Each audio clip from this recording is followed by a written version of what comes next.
ہو بھی سکتا ہے اور نہیں بھی ہے، کیا گماں ہے کہ جو یقین بھی ہے، ہو بھی سکتا ہے اور نہیں بھی ہے، آسماں سر سے لگ رہا ہے میرے اور پیروں تلے زمیں بھی ہے، آسماں سر سے لگ رہا ہے میرے اور پیروں تلے زمیں بھی ہے، ہجر یہ سوچ کر گوارا کیا ہے تو میرا ہی وہ کہیں بھی ہے، ہجر یہ سوچ کر گوارا کیا ہے تو میرا ہی وہ کہیں بھی ہے، اور پاؤں پر پاؤں آ پڑا تو کھلا، پاؤں پر پاؤں آ پڑا تو کھلا، کوئی اتنا میرے قریب بھی ہے، پاؤں پر پاؤں آ پڑا تو کھلا، کوئی اتنا میرے قریب بھی ہے، میں نے ہجرت کو سہل سمجھا تھا،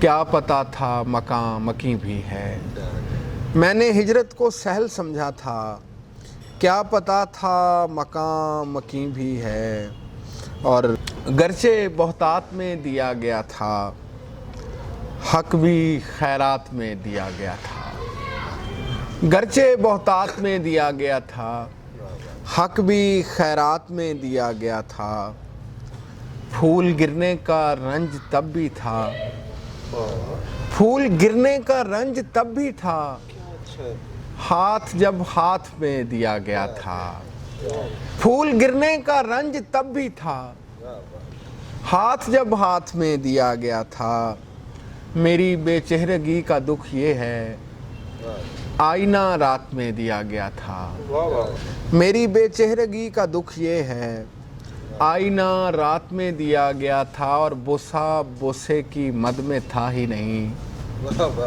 بوسہ بوسے کی مد میں تھا ہی نہیں، فرط جذبات میں دیا گیا تھا، بوسہ بوسے کی مد میں تھا ہی نہیں، فرط جذبات میں دیا گیا تھا، نوکری دی گئی تھی مرکز میں، گھر مضافات میں دیا گیا تھا، نوکری دی گئی تھی مرکز میں، گھر مضافات میں دیا گیا تھا، اور پرسہ دینا بھی سہل تھوڑی تھا، جیسے حالات میں دیا گیا تھا، پرسہ دینا بھی سہل تھوڑی تھا، جیسے حالات میں دیا گیا تھا۔